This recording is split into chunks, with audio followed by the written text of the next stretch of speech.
Good morning, students, class 12th. Today we are going to discuss the surface chemistry. Although this chapter is theoretical one, but still some of the concepts has to be dealt with utmost care, and some numericals portion are also has to be dealt. So now, with starting with some basic concepts again. First of all, we should know what are the terms required in this, used in this chapter. I will start with the name of the chapter, that is surface chemistry. It deals with the phenomena or the processes taking place on the surface of the substances. That is the chemistry of the surface of the substances is called as surface chemistry. Now, some terms are there, such as the basic terms are adsorption and absorption, and some more terms are there, such as adsorbent and adsorbate. Suppose, taking an example, if we are painting on the wall and the paint gets dried up, after the drying of the paint, complete drying of the paint, we will see that the paint has been attached on the surface of the wall. In such a case, the substance that is adsorbed or attached on the surface, that substance, that is the paint, is called as adsorbate, and the wall which is adsorbing the surface, adsorbing the substance on its surface, is called as adsorbent. In Hindi we can say that adsorbent वो substance होता है जो अपने surface पे attach करता है, और एड्सोर्बेट वो सब्सटेंस होता है कि जो अटैच हो रहा होता है. तो इसी बात को हम इंग्लिश में ऐसे कह रहे थे, the substance which gets adsorbed is called as adsorbate and the substance which adsorbs is called as adsorbent. तो अब इसको लेकर हम आगे बढ़ते हैं. कुछ बेसिक टर्म्स, जैसे कि हमने कहा एड्सॉर्प्शन एंड एब्जॉर्प्शन. एड्सॉर्प्शन क्या है और एब्जॉर्प्शन क्या है, इसको हम कुछ डायग्राम्स समझेंगे, और इनसे जुड़ी हुई कुछ टर्म्स और भी होंगी, जैसे कि पॉजिटिव एड्सॉर्प्शन, नेगेटिव एड्सॉर्प्शन. आइए इसको एक बार देख लें. तो आइए स्टार्ट करें. यहां मैं 4 डायग्राम बना रहा हूं, बहुत सिंपल बेसिक. ये एक बड़ा सा सब्सटेंस है जो कि अपने सरफेस पर दूसरे सब्सटेंस को अटैच कर रहा है. तो ऐसे मैं 4 बार दिखाता हूं. 2 यहां मान लीजिए और 2 यहां मान लेते हैं.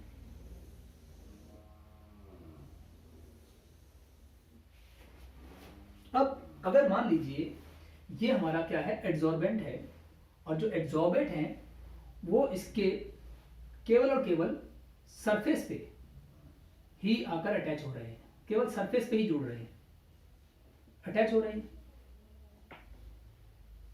ये केस हो गया. और दूसरा केस ये भी हो सकता है कि सरफेस पे तो हो ही रहे हैं, लेकिन थोड़े बहुत कम मात्रा में अंदर भी हो रहे हैं, लेकिन अंदर कम हो रहे हैं. ये बाहर के एरिया को सरफेस बोलते हैं, अपर लेयर को सरफेस, बाहर की लेयर को, और आप जानते हैं अंदर की लेयर को हम कहते हैं बल्क. अंदर के एरिया को, अंदर के वॉल्यूम को हम बल्क कहते हैं. If the adsorbent molecules are only on the surface, ये फर्स्ट केस है. Second case, if the adsorbate molecules are on the surface as well as the bulk, but they are more on the surface and lesser in the bulk, ये second case है. और third case में आप फिर देखिए एक और बनाते हैं कि सरफेस पे कम है लेकिन बल्क में ज्यादा है, एड्सॉर्बेट.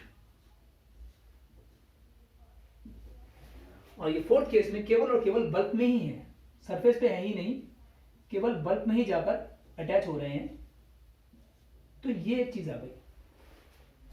अब आप देखिए कि जब हमारा केवल और केवल सरफेस के ऊपर, when the adsorbent gets attached only on the surface of the adsorbent, then this type of process is called as adsorption. Adsorption. लेकिन जब सरफेस पे भी हैं और अंदर भी हैं, लेकिन द सरफेस पे ज्यादा हैं और बल्क में कम है, तो इसे हम कहेंगे पॉजिटिव एड्सॉर्प्शन. Positive adsorption.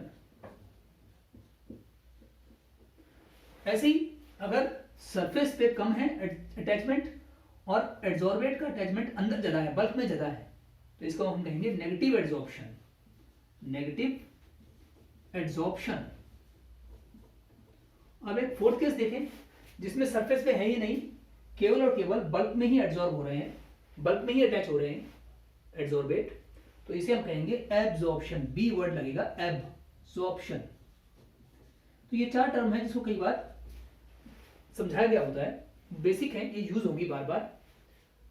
इनमें से ये जो क्लियर कट टर्म्स हैं ये यूज होती हैं। अच्छा, अब आगे चलते हैं कि अगर ये पॉजिटिव एड्सॉर्प्शन बढ़ता ही चला जाए, कि मतलब सरफेस का एड्सॉर्प्शन बढ़ता जाए और बल्क में कम होता जाए, तो इसका एक्सट्रीम केस ये आएगा कि एड्सॉर्प्शन बन जाएगा, यानी adsorption is the extreme case of positive adsorption. इसी तरह से absorption is the extreme case of negative adsorption. अगर नेगेटिव एड्सॉर्प्शन बढ़ता ही जाए, सरफेस के मॉलिक्यूल घटते जाएं, खत्म हो जाएं और सबके सब बीच में आ जाएं, जैसा ये केस दिख ही रहा है, तो एब्जॉर्प्शन कहलाएगा। ये चार टर्म्स, तो इनकी डेफिनेशन एक बार फाइनली बोल लें और आगे बढ़ें कि if the adsorbate gets attached only on the surface of the adsorbent, it is called as adsorption. If the adsorbate are attached more on the surface and lesser in the bulk of the adsorbent, it is called as positive adsorption. Third case, if the adsorbate are lesser on the surface and more in the bulk of the adsorbent, then it is called as negative adsorption. And similarly, if the adsorbate are attached only in the bulk of the adsorbent, then such a phenomena is called as absorption. अब इसमें आप देख रहे हैं चारों में ही, चाहे बाहर अटैच हो रहे हो या अंदर अटैच तो हो रहे हैं।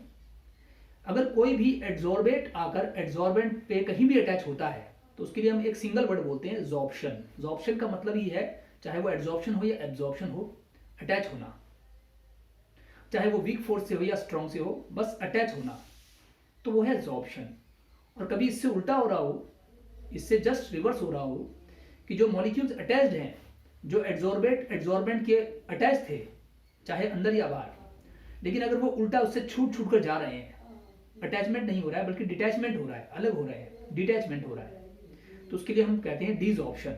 डिसऑर्प्शन, जॉर्प्शन से उल्टा डिसऑर्प्शन। आकर चिपकना जॉर्प्शन, छूटना डिसऑर्प्शन। ऐसी ही दो टर्म और भी हैं, physical adsorption and chemical adsorption. ये एक ओरल समझने की बात है कि अगर मॉलिक्यूल चाहे आकर जुड़ रहे हैं, अटैच हो रहे हैं, एड्सॉर्बेंट के मॉलिक्यूल एड्सॉर्बेंट पर आकर अटैच हो रहे हैं, लेकिन अगर वो वीक फोर्स से हो रहे हैं, वीक फोर्स जैसे कि मेनली वेंडरवाल फोर्स हो सकती है या अन्य फोर्सेस भी हो सकती हैं, जैसे वीक फोर्सेस में आप जानते हैं 5-6 आती हैं। वेंडरवाल फोर्स, अगर हम स्ट्रेंथ के अकॉर्डिंग देखें तो सबसे ज्यादा स्ट्रॉन्ग उसमें वीक फोर्सेस में हम ले सकते हैं एच बॉन्डिंग को। एच बॉन्डिंग को स्ट्रॉन्ग भी कभी मान लिया जाता है, लेकिन उसको वीकर भी मान लेते हैं। और एच बॉन्डिंग से नीचे चलें तो dipole dipole interaction, ion dipole interaction, ion instant dipole interaction, ion instantaneous dipole interaction और वेंडरवाल फोर्स। ये जो वेंडरवाल फोर्स होती है ये मुख्य रूप से होती है। तो फिजिकल एड्सॉर्प्शन में मेनली वेंडरवाल फोर्स यानी वीक फोर्स से अटैच्ड होते हैं एड्सॉर्बेट ऑन द एड्सॉर्बेंट। अगर वीक फोर्सेस होंगी तो फिजिकल एड्सॉर्प्शन, और अगर स्ट्रॉन्ग फोर्सेस जैसे कि केमिकल बॉन्ड्स होंगे, strong forces chemical bonds, covalent, coordinate, ionic, ऐसे, तो स्ट्रॉन्ग फोर्स से अगर अटैचमेंट होता है तो वो है हमारा केमिजॉर्प्शन या केमिकल एड्सॉर्प्शन। अब इनको लेके कुछ ग्राफ भी होंगे और कुछ मैकेनिज्म भी होंगे, उनको हम स्टार्ट करते हैं।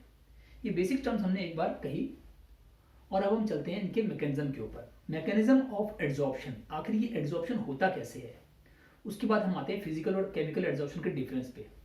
पहले केवल एड्सॉर्प्शन का मैकेनिज्म लेते हैं, बेहद आसान सी बात है लेकिन एक बार डिस्कस करें।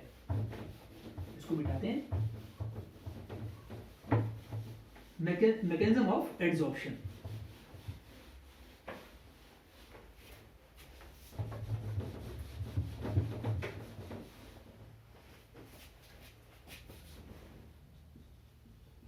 मैकेनिज्म ऑफ एड्सॉर्प्शन कैसे हो रहा है, आखिर 2-3 तरह से बता सकते हैं। एक सिंपल सा डायग्राम देखिए कि ये एक मान लो बीकर है, कंटेनर है, और इस कंटेनर में एक लिक्विड है। ये लिक्विड जो है ना, ये हमारा एड्सॉर्बेंट है, इसके ऊपर ही आकर वो एड्सॉर्बेंट जुड़ने वाले हैं, अटैच होने वाले हैं, एड्सॉर्ब होने वाले हैं। तो अगर वो मॉलिक्यूल, सपोज करो कि कुछ मॉलिक्यूल्स आ रहे हैं जुड़ने के लिए, तो जब वो यहाँ थे उनके आसपास और भी मॉलिक्यूल्स थे, वो यहाँ पर जुड़ने के लिए आ रहे थे। ये हैं हमारे एड्सॉर्बेट। ये जब यहाँ आ जाएंगे सरफेस के ऊपर, ये जुड़ गए, तो इनको क्या हो रहा है कि इसके मॉलिक्यूल्स, एड्सॉर्बेंट के मॉलिक्यूल्स अगर आप देखेंगे तो नीचे की ओर खींचेंगे इस एड्सॉर्बेट को। ये क्या, एड्सॉर्बेट, ये सभी एड्सॉर्बेट हैं। एड्सॉर्बेट को केवल एड्सॉर्बेंट के मॉलिक्यूल्स या तो यहाँ या यहाँ या यहाँ नीचे की ओर खींचेंगे, क्योंकि एड्सॉर्बेंट जो है वो सिर्फ नीचे है, ऊपर है ही नहीं, तो ये पानी उसे नीचे खींचेगा। अगर एड्सॉर्बेंट लिक्विड है तो लिक्विड एड्सॉर्बेंट के मॉलिक्यूल्स केवल नीचे ही होंगे और उसे खींचेंगे एक ही ओर, इनका रिजल्टेंट भी नीचे ही आएगा और ये छोड़कर जा नहीं पाएगा, अटैच हो जाएगा और एड्सॉर्प्शन होता है। तो इस प्रकार से अगर एड्सॉर्बेंट जो है वो गैस है, गैसियस है, तो वो लिक्विड के ऊपर इस प्रकार से एड्सॉर्ब होता है। इसी तरह से अगर हम लें कि अगर ये गैसियस ना होकर सॉलिड भी हो, तो सॉलिड भी लिक्विड के ऊपर गैसियस और सॉलिड एड्सॉर्बेट जो होगा वो इस मैकेनिज्म के तहत नीचे की ओर खींचेगा, ऊपर नहीं जा पाएगा। अब जरा एक केस और लें कि अगर मान लीजिए हमारा कोई गैस आकर सॉलिड पे एड्सॉर्ब हो रही है, ये तो गैस या सॉलिड लिक्विड पे हो रहा था, अब अगर कोई गैस जो है वो सॉलिड पे हो रही है तो कैसे होगी। जैसे आप ये देखिए कि ये हम निकल ले रहे हैं, सॉलिड, निकल सॉलिड है, इसकी कुछ वैलेंसी हो सकती है इस प्रकार से। निकल ही क्यों, कोई मेटल कैटलिस्ट हो सकता है, तो मैं M लिख देता हूं, मेटल कैटलिस्ट। और ये मेटल कैटलिस्ट आपस में मेटलिक बॉन्ड से जुड़े हुए हैं, ये हमने बीच में मेटलिक बॉन्ड दिखा दिए। आगे चलता रहेगा काम, लेकिन उसका कहीं सरफेस तो आएगा। अगर इसके नीचे की बॉन्ड्स तो नीचे की और अगले मेटल से जुड़ी रहे, नेक्स्ट मेटल से, तो ऊपर की कुछ फ्री वैलेंसी रह जाएंगी। जैसे ये मेटल में ऊपर कुछ फ्री वैलेंसी रह गई है, और इन्हीं फ्री वैलेंसी के ऊपर आकर हमारा जो एड्सॉर्बेट है, जैसे हम यहाँ एड्सॉर्बेट A को लिख रहे हैं, तो एड्सॉर्बेट यहाँ आकर अटैच हो जाएगा। ये आपका मेटल क्या है, कैटलिस्ट है, यानी ये एक एड्सॉर्बेंट है। और आप जानते हैं मेटल जो है वो जनरली सॉलिड होते हैं, तो एड्सॉर्बेंट तो सॉलिड है, लेकिन जो एड्सॉर्बेट है ये क्या चीज है, एड्सॉर्बेट। एड्सॉर्बेट यहाँ पर गैसियस है, ये बहुत सारे एड्सॉर्बेट थे, आ रहे थे, और यहाँ आकर क्योंकि ये गैसियस थे, ये इसकी फ्री वैलेंसी के साथ में केमिकल बॉन्ड बना लेंगे और जुड़ जाएंगे। तो इस तरह से गैसेस जो है वो मेटल सरफेस यानी सॉलिड एड्सॉर्बेंट के ऊपर एड्सॉर्ब होती हैं। तो ये केस 1 हम ले रहे हैं और ये केस 2, बस सरल सी बात है। तो ये है मैकेनिज्म ऑफ एड्सॉर्प्शन। अब जरा हम और आगे दूसरी बातों की ओर बढ़ेंगे। अब जरा हम एब्जॉर्प्शन और एड्सॉर्प्शन के अंतर को जानेंगे। तो एक बार इसको मिटा लें और आते हैं एड्सॉर्प्शन और एब्जॉर्प्शन के बेसिक अंतर के ऊपर आते हैं। तो हम इसको